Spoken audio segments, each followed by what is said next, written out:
Conas, how are ye? Welcome back to the Candlelit Tales podcast, where we tell Irish myths set to original music.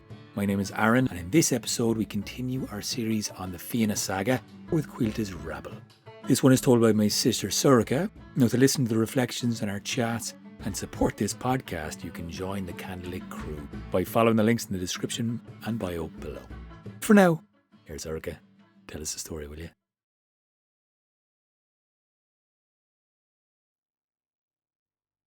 Things had changed for the Fianna. It hadn't happened all at once. It had happened slowly, little by little. And then by the time the change had overcome them completely, most of them couldn't quite remember how or when it was that they had stopped. In the old days, they had adventured from Bealtaine to Samhain, and then from Samhain to Bealtaine, they had been hosted in the halls of kings and lords. But there wasn't so much need for that these days. With Fion's great hall at Almoon, they could stay with their captain, and why wouldn't they? And so little by little, as the years went by, that's just what they did. And this and that person paid tribute to Fion, in gratitude for the Fianna's protection, or in hopes that they wouldn't return to settle old scores. And so Fion's hall was a great hall. The captain of the Fianna had a status and a wealth to him now. Most winters, Oisin and Oscar would stay there, of course. Nisha as well, for Nisha's family had a little difficulty with their shifting ways. Diarmid often went southwest, back to where his people were, in Caoilte. Although he had severed the ties to join the Fianna, he still knew them, and they still knew him. Likewise, Gull MacMorna and his brother Conan Moyle often went to Connacht with others of the MacMorna clan to renew old ties, to visit family and friends out there. And Caoilte Rónáin, well, he'd drop in to Almoon. But he was a restless man, the fast man, and he'd often leave again, come back with a wild, tall tale, settle for a little bit and then be off. It was comfortable. It was easier. They were still on good terms with the kings. That was important. Fion knew that was important. But as the years went by, there was less and less of a practical impact if they weren't getting along with the kings. They were just a little more independent, a little freer to do things their own way.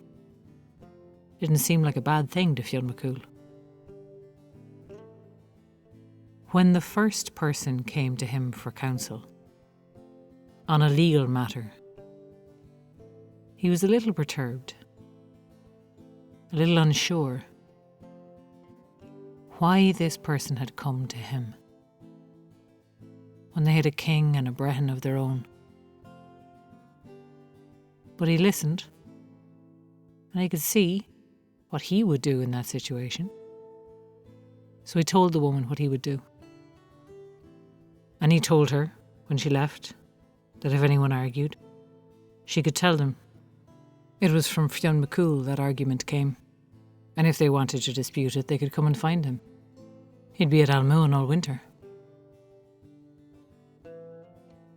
It didn't seem to go disastrously wrong. And so from time to time after that, people came to Fion for judgment, for a second opinion, for counsel. From time to time he gave an answer. And if the trickle got a little more steady over the years, petitioners coming to ask questions, well, it just seemed like proof that he was probably good at it. Now there was one winter, it was particularly cold, and the Fianna were for the most part grateful when Samhain came around and they could sleep indoors. But Caoilte was more restless than usual, took off earlier and more often. And just before Imbolg, Dove came to Fionn McCool. She had been carrying messages from him to the High King back and forth for years, about any little thing, something the High King needed, something Fionn wanted counsel on, introductions to other kings in other provinces, if they needed to be made. But Dove caught Fionn on his own, and she said to him, "You're in trouble." Fionn was a little taken aback. Dove was his most trusted messenger, but she was sharp-tongued all the same, and he said, "What? What do you mean? How am I in trouble, and with who?" She said, "Do you know what you've been doing? Do you even realise what you've been doing?" Fionn only looked at her and waited. She looked at him with that arrogant look in her eye. It made her hard to like, though he did trust her with his life. And he waited until finally she gave a little dissatisfied tch and told him, "All over Ireland, top to bottom, north to south and east to west, anytime anyone gets a judgment from their king or their lord or their brehon that they don't like, do you know what they say?" Fionn said nothing.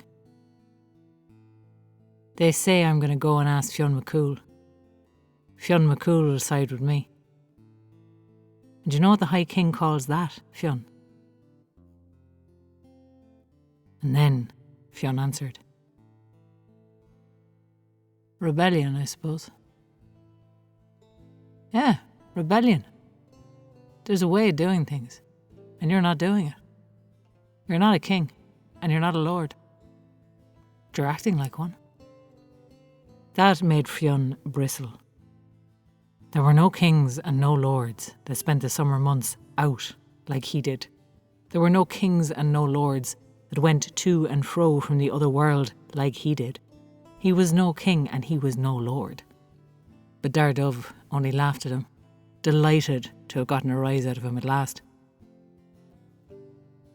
And she said, "You need to go and speak to the High King. You need to sit down with Cormac MacArt and apologise and work something out. Because he's angry, Fionn. He's angry with you. And Cormac's a slow man to get angry. He'll be wise to pay heed to it." And so, although the wind was cold and the dark had not yet started to lift, Fionn made his way to Tara, to the High King Cormac MacArt's seat. He could feel it the moment he was let into the hall, Cormac's anger, colder than the wind had been.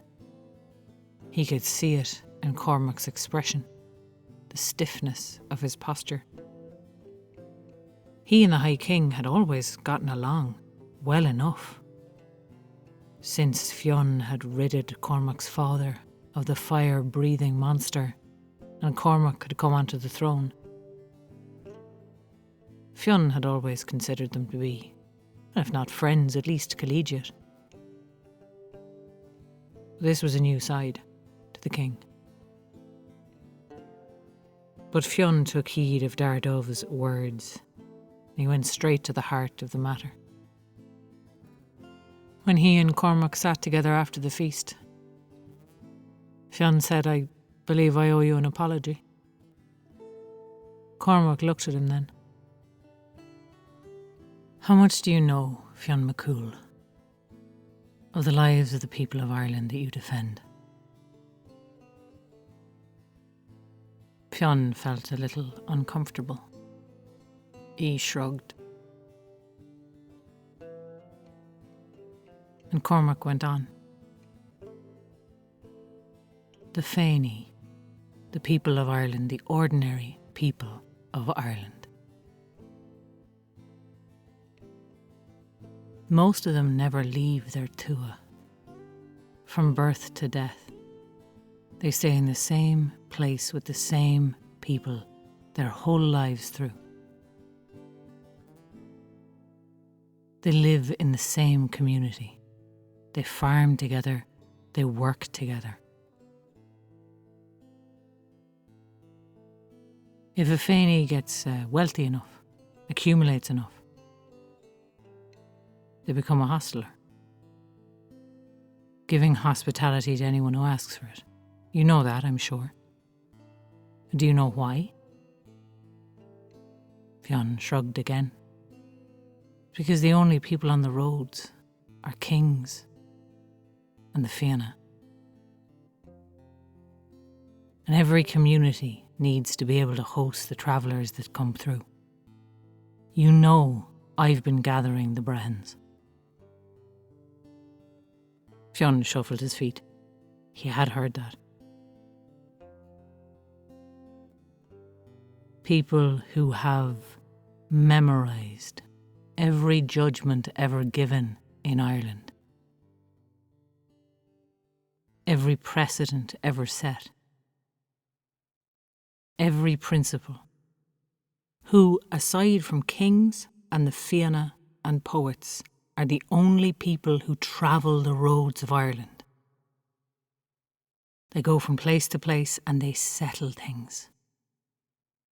Because that's what's most important to the Féine.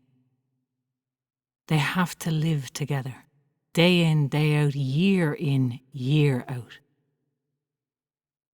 And if there's old scores unsettled, if there's grudges held on to,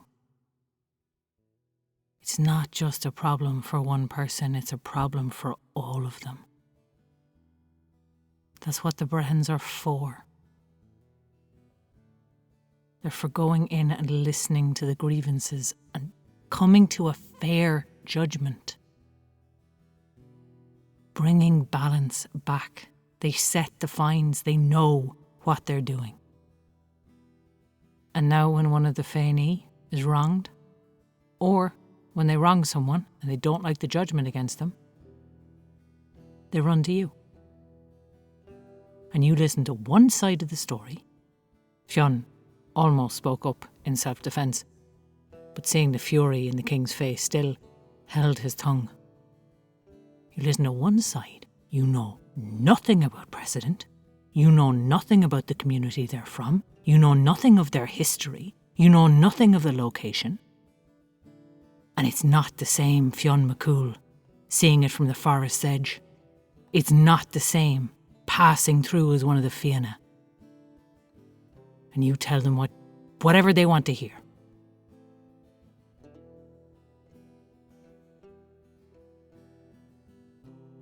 Fion digested that. The trouble was he could see the High King's point.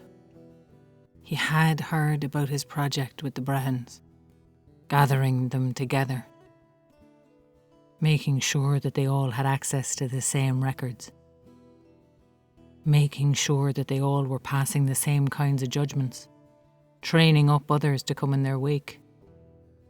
It was Cormac MacArt's great project. He just hadn't put it together with what he'd been doing. He didn't know what to say for a long moment. He could feel the defensive anger rising up in him, but he wasn't going to let that out. Not in front of the High King of Ireland. Not unless they wanted no High King in the morning. He breathed through the rage, let it settle in his chest, watched the fire flicker. Let the High King say his piece. Waited to see if he'd say more. And then he asked himself if one of his young warriors came to him and said, "I've made a mistake," what would he tell them to do?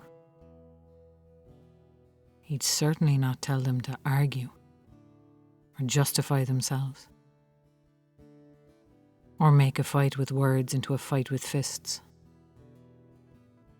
And there was no point in him giving out advice to young warriors if he couldn't take it for himself. So he drew a long breath and he looked at Cormac, the High King of all Ireland, and he said, "I apologise." And then he said, "How can I make it right?" And he saw the tension go out of Cormac MacArt's shoulders, and he realised that It hadn't all been anger in the king's speech. Some of that tension had been fear of how he would react to being confronted.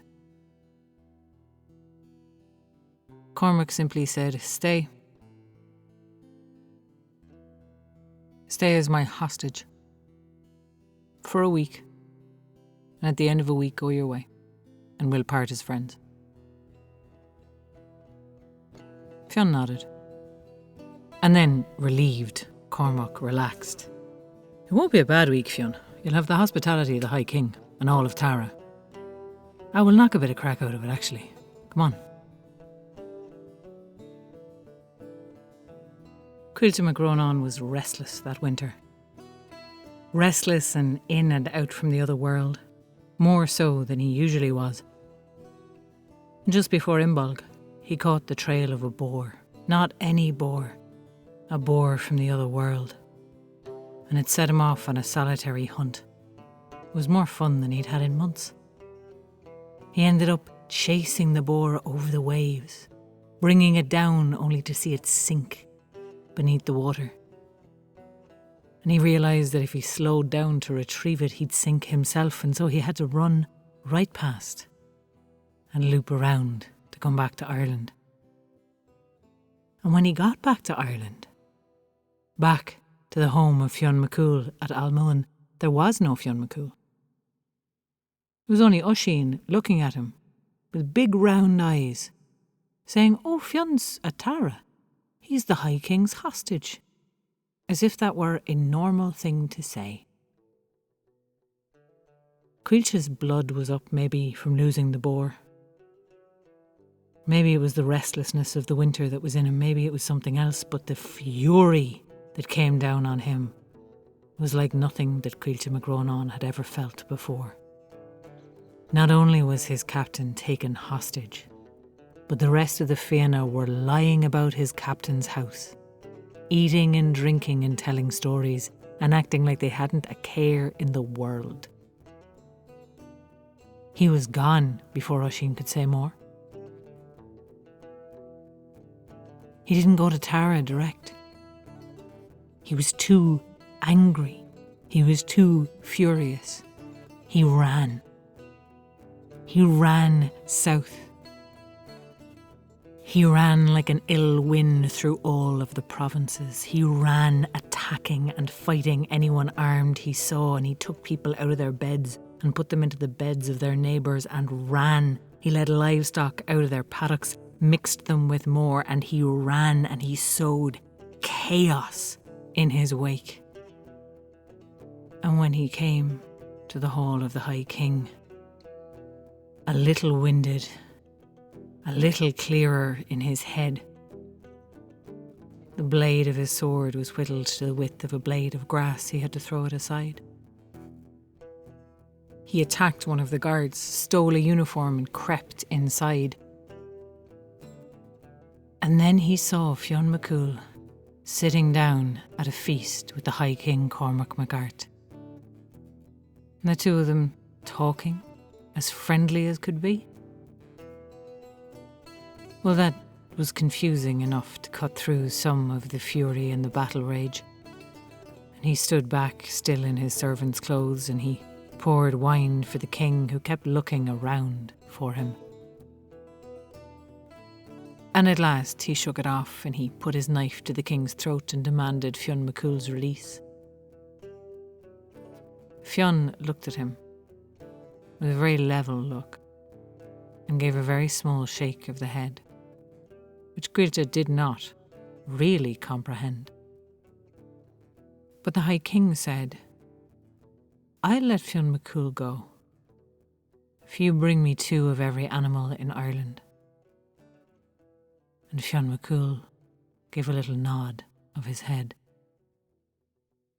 Caoilte, snarling in his fury, threw the knife down on the boards and bolted from the king's hall. Caoilte took off, and he gathered 2 of every kind of creature, starting with the flocks of birds scattered in every part, and then onto the beasts, gathering 2 of every sort, 2 ravens from Fiadh Van, 2 wild ducks from Loch na Sheelin, 2 foxes from Slievegullin, 2 wild oxen from the Burren, 2 swans from Blue Dovran, 2 owls from the woods, 2 polecats from the branches, on the side of Drum na Rain, the ridge of victories, 2 gulls from the strand of Loch Leith, 4 woodpeckers from White Brosna, 2 plovers from Carragdawn, 2 thrushes from Lethlomard, 2 wrens from Dunave, 2 herons from Curranclave, 2 eagles from Carrig of the Stones, 2 hawks from Fiachnach, 2 sows from Loch Maelga, 2 water hens from Loch Erne, 2 moorhens from Monamay, 2 sparrowhawks from Doveloch, 2 stone chats from Moycullen, 2 tomtits from Moytulin, 2 swallows from Shanowla, 2 cormorants from Auclea, 2 wolves from Buckleoch, 2 blackbirds from the strand of the 2 women, 2 roebucks from Lochar Ira, 2 pigeons from Cascour, 2 nightingales from Letterua, 2 starlings from Green-sided Tower, 2 rabbits from Sith Dun, 2 wild pigs from Cluacor, 2 cuckoos from Dromdave, 2 lapwings from Lannan na Furrock, 2 woodcocks from Crave Rua, 2 hawks from the Bright Mountain, 2 grey mice from Limerick, 2 otters from the Boyne, 2 larks from the Great Bog, 2 bats from the Cave of the Nuts, 2 badgers from the province of Ulster, 2 landrail from the banks of the Shannon, 2 wagtails from Port Larga, 2 curlews from the harbour of Galliv, 2 hares from Merthevna, 2 deer from Sipbuida, 2 peacocks from Moymel, 2 cormorants from Auclea, 2 eels from Duthdur, 2 goldfinches from Slieve na Noon, 2 birds of slaughter from Moyvillig, 2 bright swallows from Grenard, 2 redbreasts from the Great Wood, 2 rock cod from Calacarriga, 2 sea pigs from the Great Sea, 2 wrens from Mishancool, 2 salmon from Eshvik 2 clean deer from Glendasmole, 2 cows from Moymoor, 2 cats from the Cave of Cruachan, 2 sheep from bright Sheed of Lawn, 2 pigs of the sons of Lear, a ram and a crimson sheep from Inish, and 10 of the hounds of the Fianna, and a horse and a mare of the horses of Manannán.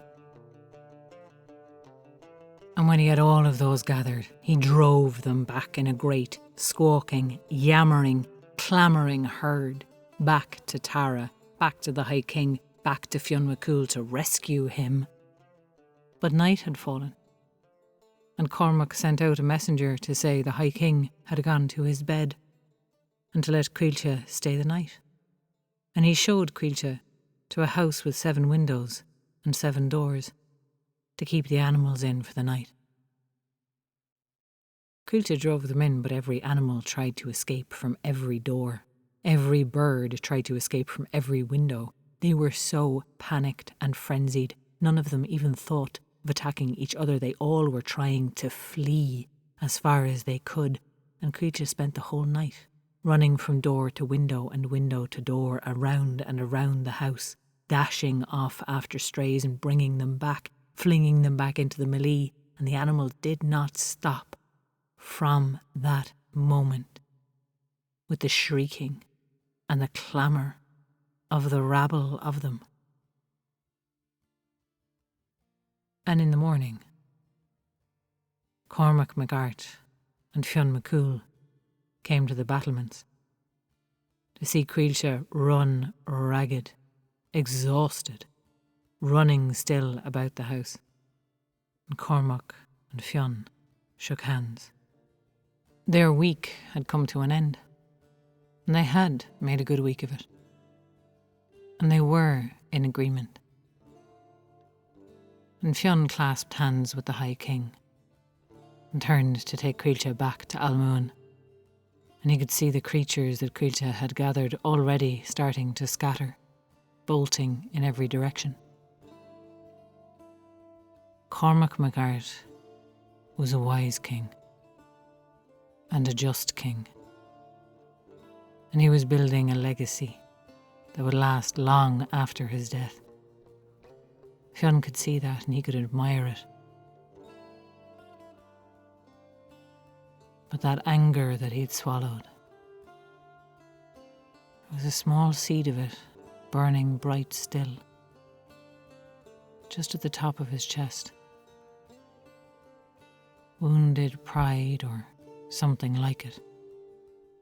But he resolved to pay it no mind, to go back to being the captain of the Fianna, and to remember that he was not a king.